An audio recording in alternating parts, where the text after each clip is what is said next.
Au CESOL, nous vous proposons 2 licences en post-BTS, soit la licence option opticien de santé, soit la licence option opticien manager. Vous pouvez faire les 2 licences, l'une après l'autre, il n'y a pas vraiment d'ordre préconisé, ça dépend un petit peu de vos affinités avec les matières que vous avez eues en BTS. Commençons par la licence opticien de santé. Qu'y a-t-il au programme? Différentes matières, de la réfraction, de la contactologie, beaucoup de pathologie, de l'anglais, de la gestion, et bien sûr il y a un mémoire et un rapport d'activité. En réfraction, il y a 3 unités qui vont se dérouler tout au long de l'année. Là, vous avez différents thèmes que vous maîtrisez, que vous avez déjà abordés en BTS. La première unité, l'anamnèse, examen préliminaire, évidemment bien plus complet que ce que vous connaissez. La réfraction subjective qui va se baser sur une skiascopie. Et pour terminer, la dernière unité sur la vision binoculaire et la vision près du presbyte et du non-presbyte. En contactologie, 3 unités également. L'unité 4, c'est l'instrumentation. Vous allez apprendre à vous servir d'un biomicroscope afin de pouvoir faire de la contactologie. Et vous allez travailler essentiellement les amétropies sphériques. Ensuite va arriver l'unité 5, où là, le thème abordé sera l'astigmatisme ainsi que la presbytie. Et pour finir, dernière unité en fin d'année, vous avez toutes les lentilles spéciales, toutes les lentilles particulières, les matériaux et l'entretien. Unité suivante, l'unité 7, qui va traiter des pathologies et de la basse vision. Il y a différents temps dans l'année sur la pathologie. Alors déjà, il y a beaucoup de pathologies par rapport à ce que vous avez pu voir en BTS. Au tout début de l'année, nous allons travailler sur le corps humain d'une manière globale, essayer de comprendre un petit peu comment ça fonctionne, puis il va falloir essayer de l'adapter à l'œil, bien évidemment. Deuxième temps de l'année, vous allez travailler pathologie par pathologie, la cataracte, la DMLA, le glaucome, etc. Et pour finir, en fin d'année, vous allez avoir des cas clients, des cas vraiment de magasin, où vous allez avoir tout un petit historique. Votre client arrive dans votre magasin avec un œil rouge et douloureux. Que faites-vous? Qu'avez-vous à votre disposition en magasin? Est-ce une urgence ophtalmologique ou pas? Voilà, le but de cette unité, c'est qu'un magasin, vous ne soyez pas dangereux, que vous sachiez réagir vis-à-vis d'une pathologie, que vous sachiez répondre aussi aux clients qui vont vous poser des questions, et que vous sachiez référer au moment où il faut le faire. Il va aussi y avoir une partie basse vision. Alors la basse vision, vous allez avoir de réelles bases qui vont vous permettre éventuellement, si ça vous intéresse, de continuer votre formation, soit en master, soit directement en magasin. Mais en fait là, avec tout ce que vous allez voir en licence, vous avez toutes les bases pour démarrer de la basse vision et être capable de comprendre des formations internes que l'on va vous proposer en magasin. On a des étudiants qui ont fait directement après la licence de la basse vision, qui se sont spécialisés là-dedans et qui finalement avaient vraiment toutes les bases pour pouvoir travailler efficacement en magasin. Il y a un module qui regroupe l'anglais et la gestion. En anglais, le but c'est de faire un examen de vue en anglais. Voilà, donc au moins c'est du travail de terrain, c'est quelque chose qui va vous servir par la suite. Et en gestion, finalement, c'est une initiation au management et à la gestion d'entreprise qui va vous permettre de savoir si la licence de management peut vous intéresser ou pas. Pour finir, les 2 dernières unités, le projet tutoré et le rapport d'activité.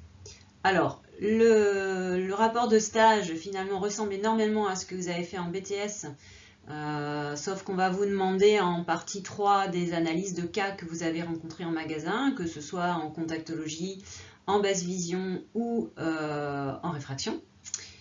Et le mémoire, le fameux mémoire, alors il ne faut pas en avoir peur, vous allez avoir des cours toute l'année pour vous aider à mener à bien ce mémoire. Il y a un enseignant qui va vous guider dans les questions à vous poser, savoir si votre projet est plus d'un niveau de BTS ou d'un niveau de master, ou si vraiment vous êtes dans les clous par rapport à votre licence. Et les sujets que vous aurez choisis seront présentés au jury de la fac de Nîmes en amont, afin de savoir si pour eux, vous êtes vraiment sur la bonne voie. Et vous allez réussir à mener ce projet sur toute l'année en binôme. Et vous le présenterez en binôme. Donc normalement, avec le suivi qu'il y a, et étant donné que votre thème a déjà été validé par le jury de la faculté, et bien finalement, vous vous retrouvez à faire des mémoires de qualité. Comment se déroulent les examens? Alors, pour les 7 premières unités, c'est-à-dire la réfraction, la contactologie, ainsi que la pathologie, vous avez 50% de la note en contrôle continu et 50% de la note sur un examen final de chaque fin d'unité. Concernant l'anglais et la gestion, ce n'est que du contrôle continu. Et pour le projet tutoré et le rapport de stage, eh bien vous avez 100% de la note qui est sur l'examen final. Sous quel format allons-nous vous proposer cette licence? Il y a 3 options. Soit vous le faites en initial, dans ces cas-là, c'est une formation en 1 an. Soit vous le faites en alternance, et on peut vous le proposer en 1 an ou en 2 ans. De toute façon, quel que soit le choix que vous ferez, vous aurez le même programme, les mêmes cours, les mêmes examens. Alors, comment ça fonctionne? Quand on est en initial, on a 2 jours de cours au CESOL, et il faut compléter votre formation au travers de différents stages. Lorsque vous êtes en alternance, donc toujours en 1 an, vous avez les 2 mêmes jours de cours, vous êtes tous mélangés dans la même classe, et vous avez 3 jours de magasin derrière pour compléter, puisque sur un contrat de 35 heures, ça vous fait 14 heures de cours et 21 heures de magasin par semaine. Vous voyez qu'il y a 534 heures de cours que vous soyez en initiale ou en alternance, puisque vous avez la même formation. Alors, la grosse différence, c'est quoi? C'est que lorsque vous êtes en alternance, toute votre formation est prise en charge. Vous avez un statut de salarié. Par contre, le rythme est quand même beaucoup plus intense que lorsque vous choisissez le mode initial. Quand vous êtes en initial, l'intérêt, c'est que vous allez pouvoir faire des stages qui vont vous être accessibles justement parce que c'est un stage et non pas un contrat d'apprentissage. J'entends par exemple les étudiants qui veulent tester un petit peu les examens visuels dans un cabinet d'ophtalmo ou en milieu hospitalier. C'est quelque chose qui est difficilement accessible avec un contrat de professionnalisation. Par contre, en stage, vous pouvez avoir cette opportunité de découverte. Donc c'est assez intéressant. Par contre, votre formation ici, elle ne sera pas prise en charge, ce sera à vous de le financer. Vous aurez un statut d'étudiant, bien sûr. Si vous décidez de faire quand même de l'alternance, mais en 2 ans, parce que vous estimez que c'est un petit peu compliqué pour vous, dans ces cas-là, la première année, vous aurez la réfraction et la pathologie, et la deuxième année, vous aurez tout le reste. Alors évidemment, le rythme est quand même un petit peu plus simple. Cependant, vous aurez plus d'heures de magasin par semaine, donc c'est-à-dire que vous avez 7 heures cette fois-ci de cours au lieu de 14 heures quand vous le faites en 1 an.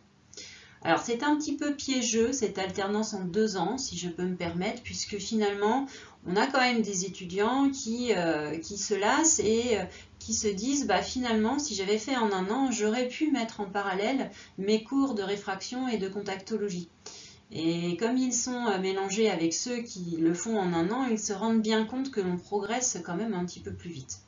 Voilà, donc ça après c'est à vous de le décider.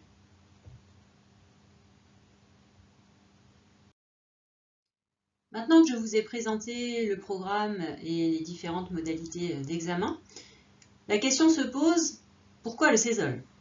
Alors, différentes réponses à ça. Déjà, par rapport à nos résultats, qui sont excellents, ce qu'on peut vous proposer suite à cette licence, et bien sûr, l'ambiance qui règne à l'école.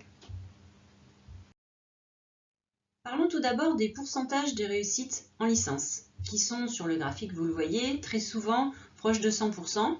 Par en 2018, ça a chuté un petit peu parce qu'on a 2 étudiants qui ont dû abandonner leur formation pour des problèmes de santé.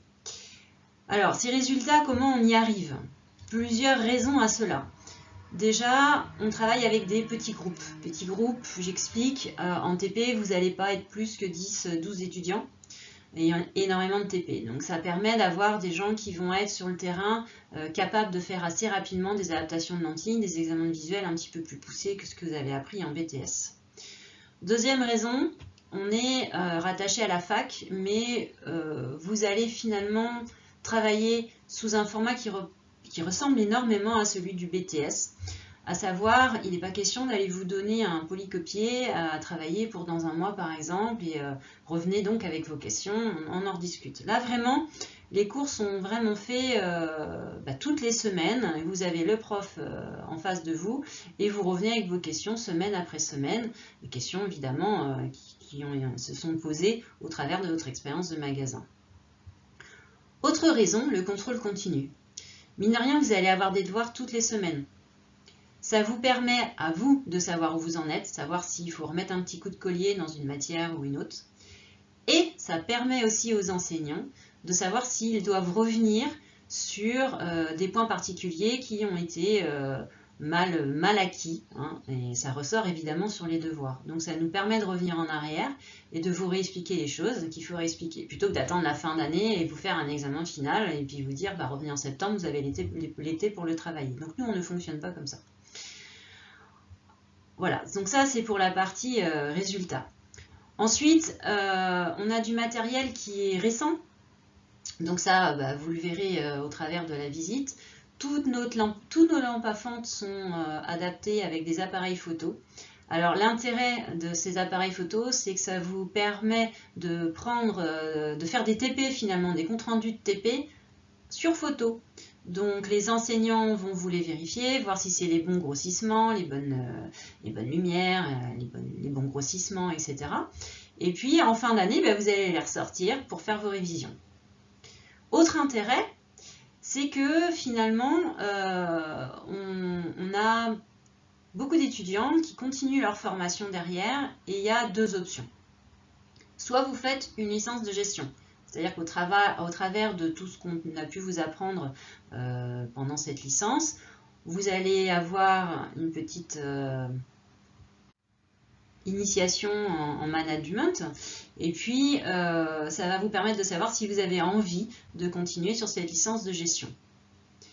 Par la suite, vous pouvez continuer soit en master, soit diplôme européen de Saint-Étienne. Là, ce sont les étudiants qui ont envie soit d'aller travailler à l'étranger, soit de travailler en cabinet d'OFTA, hein, faire les bilans, pré-op, post-op, etc.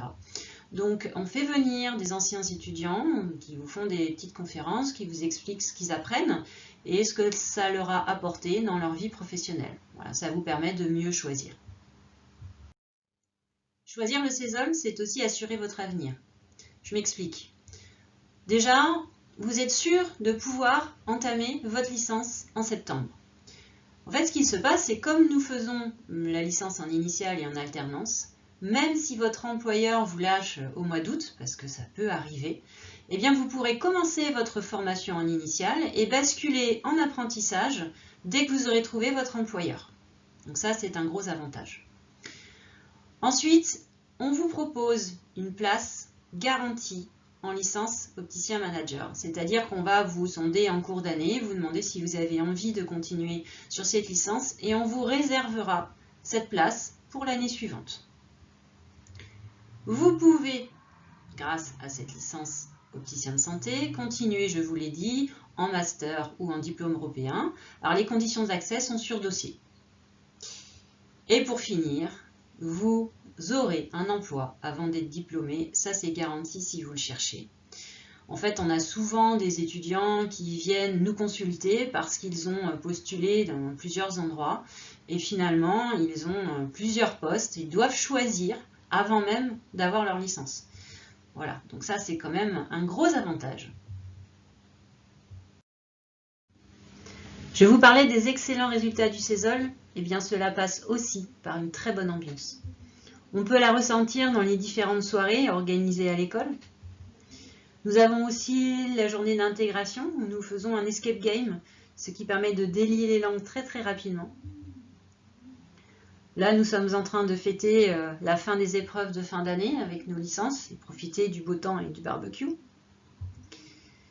Nous avons aussi les sorties que nous organisons avec le COC par exemple, c'est un congrès d'optométrie où vous allez avoir accès à différentes formations.